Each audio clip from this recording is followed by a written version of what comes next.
Hello, everybody. Welcome to today's end of the day recap. I could not do it for last 2 days due to some sound issue with my system. Now everything is back on track. Hopefully, it remains so. So, welcome to daily EOD market recap for 2nd February 2017 and potential option paths. We are using bell market profile and bell order flow for our analysis. Myself, Dean. You can get in touch with me on Twitter or my website www.getthattradingedge.com. For the software details, please visit belltpo.com for more information. Let me go through the disclaimer first. Information shared here is not a trading recommendation and we are not in a business of providing any. All information shared here is strictly for educational purposes only. Please use your discretion while acting on the information shared here. We will not be responsible for any resulting profits or losses. Please consult your registered financial advisor before you make any trading and investment decision. Okay, so this is today's development. I have marked D shape for your reference here. This was yesterday. Yesterday we had a small distribution which was overlapping to lower to day prior to it. And then after the budget was over, we got a sharp spike away from this distribution. Now, as you can see here, the fairest price or highest volume price was still at the lower end. But as we moved higher, we did generate some volume, and volume was supporting the up move which was happening, which took out the range, or what you can say, prior 4 days of price action in one go. All the shorts that were being created for all these 3 days and early part of yesterday were taken out in one go. Now prices closed well above this previous swing high of around 8,700. So we could have said that bulls had the upper hand, effecting a nice breakout. But we had marked this 875070 range from earlier. This is a prior micro balance or supply zone, as you call it. And today's development is a bit interesting. We'll just now look into it. We opened within the spike, tried to move lower, found nothing, again move higher, formed a small P shape, if you will, intraday, then corrected down, took out the low for morning low, repaired this P. So if this was a small short covering, then we had actually rebalanced the inventory when we came down here. Again, we found nothing, and then we started one time framing higher. Now, during this whole process, we formed a sort of a value in this area. The spike was a low usage area, and we spent some time over here. And once this value was developed, then we tried to move higher. Now, when we moved higher, we went into this particular supply zone which was marked earlier and tried to break out above it, but failed. Now, when this particular move was happening, the shape of this profile was this characteristic D shape, which we had discussed earlier also. What this shape suggests is that you have a value at the lower end and price is moving away from value. The same phenomena happened day before, but since here the move was so sharp, and as it moved higher, it went on bringing in new business and new players, or as you can see, first it tried to put all the shorts for that day under pressure. When they were forced to cover, it triggered the stop losses above this high in this region, again this high, and the fairest price for this day. So we just went on hitting stop losses for all these levels, and prices just kept on going higher. So this still looks like a short covering. Today's small value in the early part combined with this spike will look like a P, and then we tried to break out above P, and now we have failed and again closed back inside the P. Now if you can see this day, let me just clear this up. We had a sort of a failed auction below morning low, and since sellers could not find anything, they moved higher. And when we were trading in this range, it looked like we would close in this area. Had that happened, we would have had a neutral extreme day where the prices test one extreme, find nothing, then move past the other extreme and close closer to the highs. But this has not happened. We have actually rejected from this particular previous zone and now closed very close to the mid of the day or the point of control. So this has now become a neutral center day. Now the day type can be anything, but what this entails is that sellers tried to move the price down, could not do it. Buyers tried to move the price up, but they also failed. So effectively we have both buyers and sellers in balance going into the close. Now after such a strong move, getting a balance is a sign that sellers have matched the buyers, and if this kind of a move cannot keep this particular auction continuing up, then it is a sign that buying which happened here, most of it might have been short covering. Now we cannot be very sure unless and until we just repair this whole spike, but we cannot wait for such a long time and then enter a trade. So this particular deformation gave us a heads up on the situation that value is forming here, and we might be moving away from value and this move might not sustain. Now where do we go to find out whether this move is going to sustain or not, or to find trades intraday, is to the order flow charts once we have the context ready with us. So after this initial P, we had this morning low as an important reference.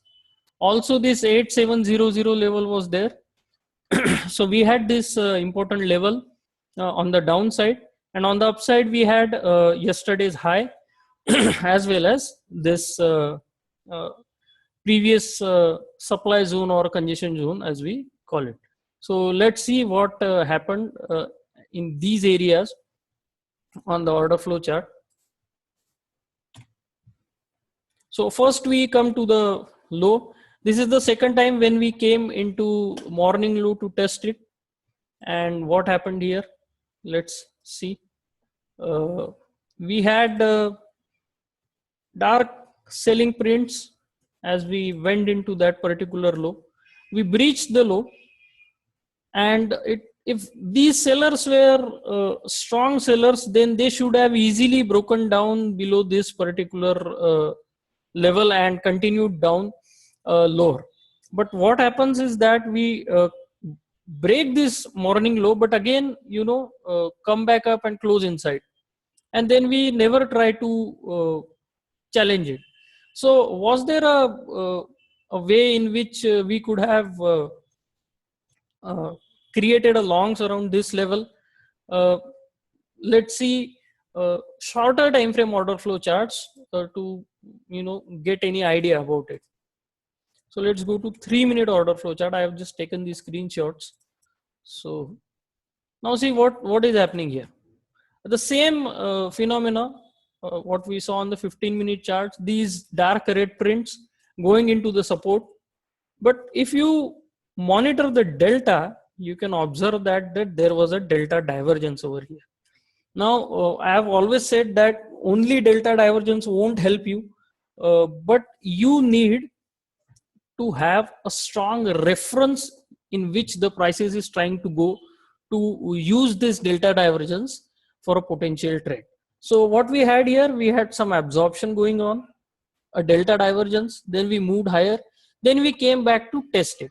Now this particular behavior happens quite often, where you get a delta divergence, and then in a couple of bars the price again comes down, and any early longs which were created just tries to takes out their stop losses. just to flush out the weak hands so that it can mark the prices up. So this was a good setup. We had warnings on the 15-minute chart where we saw that there was some absorption. We had this important reference to monitor, and we got delta divergence and a flush out activity.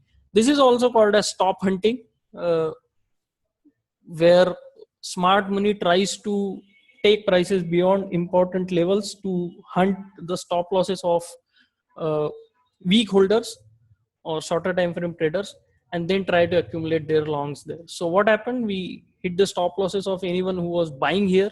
The weak traders, of course, strong traders would have held on, and then we marked the prices up. So this was the first trade which could have been taken. Second trade was late in the day. Now this is not a what you can say intraday trade, though we got some 20-30 points in the bargain, but still it's not an intraday trade. And this is also not the classic delta divergence or kind of a trade too. We do have delta divergence, as you can observe on these two bars. We do have a delta divergence, even this one. So what happens? We get some 96 odd thousand delta in this bar. Here we get a very small value, 16,000. So higher high and lower delta gives you a delta divergence. This has a matching high. Compared to this bar, you get delta divergence here and then a flush out. But there is one more thing which you can observe over here. If you draw this particular thing, balance is what is just a congestion of prices. So these three bars went sideways. These three 15-minute bars went sideways. We tried to break out above this congestion, but we immediately failed. So this kind of activity also happens around tops, where the prices gets exhausted, they trade sideways for a while, and then they try to break out but fail immediately. So I mean, one can argue that this was a great entry maybe for tomorrow, because now this is a neutral center day. Buyers and sellers are in balance after a strong up move, and if the buyers are exhausted, then sellers may push the prices further down. So this could turn out to be a great entry. Of course I have not taken it, but this was a possible entry for maybe a short swing trade. Let's see how market opens tomorrow, where it takes it. Depending on that, you can monitor your position. If it opens lower and just keeps going downward and takes out today's low, then we might have some more downside on our hands, and this trade could turn out to be a big trade. So what is important here is you need to have some context. Without that, there is no point in using order flow. So we had this earlier level mark. I had shared this on my previous occasions also, but today we reached there. We tried to consolidate in it, tried to move higher, but failed. So buyers are not interested in higher levels, and they promptly mark the prices down. Now this particular down move needs continuation, and we need to monitor that tomorrow. Okay. So before going on to the question, let me just point out the potential auction paths for tomorrow. And as we have said, depends on where the prices open. These buyers, if they are serious buyers, then they might mark the prices up, consolidate here a bit, and then again try to create a breakout. But if we open inside the value, then we might consolidate, because this is a balance. We might just consolidate for a while and then break down, or straight away if we gap down into the lows and the sellers become aggressive and they are able to push the price below this reference 7090 level. This is an important level, and why this is important is because even I would say 60, because this particular area, let me mark it on the volume profile. This particular area is where there was some reaccumulation on this day. Prices broke out of value, they came into this resistance, and sellers tried to sell it. But to take out resistance, we need some new business, and that new business came in here. Otherwise we could not have broken above this particular resistance. So we could break above this resistance because whatever selling came in at this reference zone was bought into, was reaccumulated by smart money. So this region becomes important. That's why I've marked it, that we have to come down, just balance here a bit, and then again break. So if that happens, straight away if we open lower, balance in this region and go down, or open inside value, balance here, again come down, do some consolidation here and break down, then there is every chance that we'll test this point of control and repair the whole spike. So we need to see what happens, whether this level holds uh, or not. That remains to be seen tomorrow. But these are the three possibilities. Depending on where the price opens and trades early in the day will give us an idea of what to expect in the rest of the day. So now let us just go to the question. Okay, RP2100 is the handle which asked the question on Slack. How to identify day time frame activity on market profile and order flow? Now, my immediate answer to that question was why do we need to identify day time frame activity? It's better if we try to find other time frame activity or smart money, what it is trying to do. And if it is not available, it's not present, if the smart money is not present, then whatever remains is the day time frame activity. So day time frame activity and day time frame trading are two different things, by the way. Day time frame activity is one thing, which means that scalpers and very short time frame traders are trading, but day time frame trading needs you to monitor important references and then trade, which is where the smart money might show up. So let us just I'll just try to clear the point on this chart. You can see this was the previous day, and there are clear-cut references for us.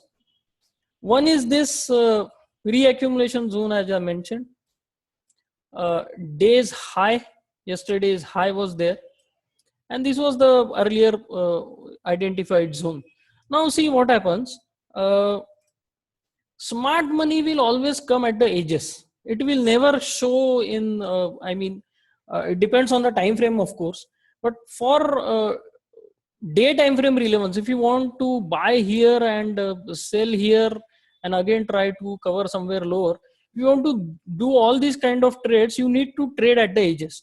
So for trading at the edges, you need to monitor some references which are very short term references, like initial balance high and low are there. For this profile, if you see for a higher time frame, this whole spike is area where there was some short covering, but on a shorter time frame you can see single prints here. So this is another area where the buyers exerted their asserted themselves and made the price to move on this day. So if prices come back in this region, it is expected that they'll defend it again. Some price traders might have marked this particular, here it is, this particular swing high above which we broke out. So when the prices came here, these guys also came into buy. So smart money will trade at these edges, because if it cannot sustain here, the stop loss is not much. But if it sustains, then the target is the opposite end, that is the high for yesterday. That's why any activity occurring in between might be day time frame. For shorter time periods, I am saying, like here if you see, let me draw a rectangle. Here if you see, you can see a nice balance, and one can argue that there was day time frame trading occurring here. But then where did this buyer came? They did not came in this region. They accumulated their longs in this region. So it depends on the time frame. If these buyers were of higher time frame who were buying from the day time frame sellers, there were day time frame sellers and buyers also, but these guys came in, slowly started buying, and buying all the inventory which sellers could sell. For last 4 days they were selling, so their inventory was becoming too short. These guys patiently absorbed it, and then we got this breakout. But this is for a higher time frame. If you want to trade intraday, then you have to look at intraday references. But on intraday, you have to identify where is the price too high or too low. So in this case, this breakout zone, these single prints, and the morning low or IB low provided an area where the price was too low. So this was a good area to buy.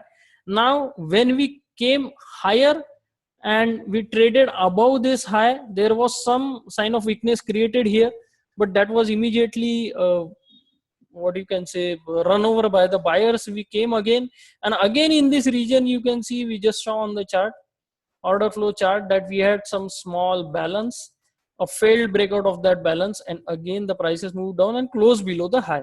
So on a higher time frame also, this is a failed auction of this high, and we need to see some follow through lower now.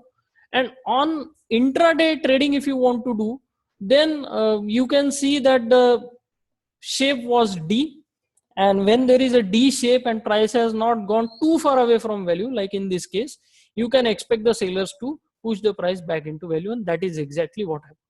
So my suggestion is to monitor for other time frame activity and smart money. Try to get a hold on the time frame which you are trading and which your competitors are trading, and then you will be able to differentiate between day time frame activity and other time frame activity, and in other time frame activity, smart money and not so smart money. So all these things you have to monitor and while you are trading through the day, and use it to make your trading decisions. So I hope I have answered this question. If there is still some doubt left after watching this video, please mention it on Slack, and I'll try to do even better. So thank you for listening, and we'll meet tomorrow.